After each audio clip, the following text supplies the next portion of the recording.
শীতের সকালে এরকম ভুনা খিচুড়ি আর ভুনা গোশ খাইতে কতটা যে মজার। তো আজকে শেয়ার করব কিভাবে খিচুড়ি আর গোশটা রান্না করছি। আসসালামু আলাইকুম, সবাই কেমন আছেন? আশা করি সবাই ভালো আছেন। তো আমি প্রথমেই আস্ত কিছু আলু আমি ভেজে নিয়েছি। এখন পিস করে রাখা যে মুরগির গোশটা আছে সেটা আমি এখন ভেজে নিব ভালো করে। এখন রান্না করার জন্য আমি পরিমাণ মতো তেল দিয়ে দিয়েছি, দিয়ে পেঁয়াজটা ভেজে নিব। পেঁয়াজটা বাদামি কালার হয়ে আসলে আমি জিরা, আদা, রসুন বাটা দিয়ে দিব। একটু ভালোভাবে নেড়ে ভেজে নিয়ে দিয়ে দিচ্ছি স্বাদ অনুযায়ী লবণ, ধনিয়া গুঁড়া, পরিমাণ মতো হলুদের গুঁড়া। ভালোভাবে নেড়ে চেড়ে দেখে নেব কালারটা ঠিক আছে কিনা। তারপরে দিয়ে দিচ্ছি মরিচের গুঁড়া। তো মুরগির গোশটা একটু ঝাল ঝাল হবে, এর জন্য একটু মরিচের গুঁড়াটা বেশি দিয়েছি। আপনারা আপনাদের স্বাদ অনুযায়ী দিবেন।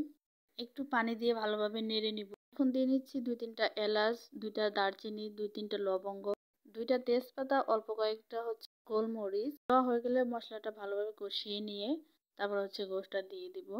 দিয়ে সুন্দরভাবে আমি ভুনা করে নিব। তো আপনাদের মনে চাইলে আপনারা টেস্টি সল্ট একটু দিয়ে নিতে পারেন টেস্টের জন্য। হ্যাঁ, ঘরে যদি লেবু থাকে তাহলে অবশ্যই একটু লেবু চিপে দেওয়ার চেষ্টা করবেন, তাহলে গোশটা খাইতেও আরো বেশি মজার হয়। তো ভিডিওগুলো যদি ভালো লাগে আপনাদের কাছে, আমার চ্যানেলটি অবশ্যই সাবস্ক্রাইব করে দিবেন। আর যারা ফেসবুক পেজ থেকে দেখছেন তারা অবশ্যই আমার পেজটিকে ফলো করে দিবেন, যেন নতুন নতুন ভিডিও আমি আপনাদেরকে দিতে পারি।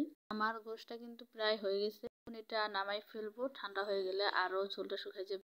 এখন একটি পাত্রে পরিমাণ মতো তেল দিয়ে পেঁয়াজ কুচি আর রসুন কুচি দিয়ে আমি একটু নেড়ে নিব।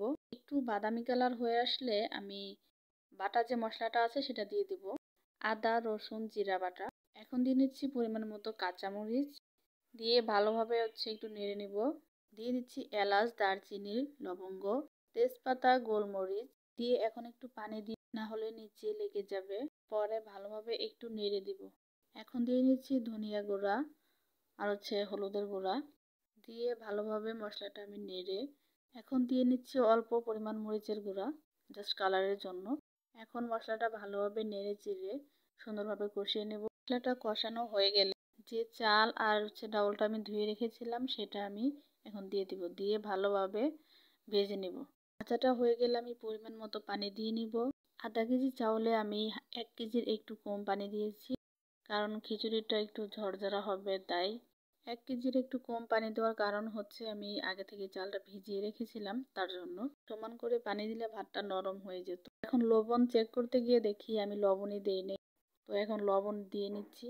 লবণটা ভালোভাবে চেক করে এবার ঢেকে দিয়েছি। এখন দেখেন টেস্টের জন্য হালকা পরিমাণ আমি টেস্টি সল্ট দিয়েছি। তো আপনারা চাইলে টমেটো সসও দিয়ে নিতে পারেন। টমেটো সস দিলে টেস্ট আরো বেড়ে যায়। আমি একটু তাড়াহুড়া করে রান্নাটা করেছি, যার কারণে আমার মনে ছিল না। তো এই দেখেন আমার খিচুড়িটা কিন্তু প্রায় হয়ে আসছে। আমি আরেকটু ঢেকে দিব। ঢেকে দিয়ে আমি একটু ভালোভাবে পানিটা একটু শুকিয়ে নিব। তো দেখেন খিচুড়িটা কতটা ঝরঝরা হয়েছে আর কতটা দেখতে লোভনীয় হয়েছে।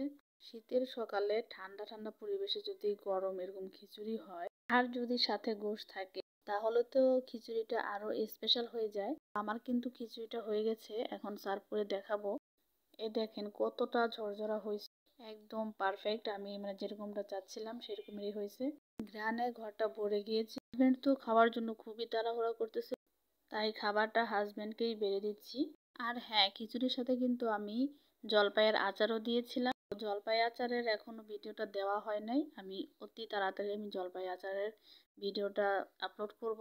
ভিডিওগুলো আপলোড দেওয়ার সাথে সাথে যেন আপনারা পান, সেটার জন্য আমার এই চ্যানেলটি সাবস্ক্রাইব করতে হবে। আর যারা ফেসবুক পেজ থেকে দেখছেন তারা পেজটি ফলো করে রাখবেন, যেন আমি ভিডিওটি আপলোড দেওয়ার সাথে আপনারা পেয়ে যান।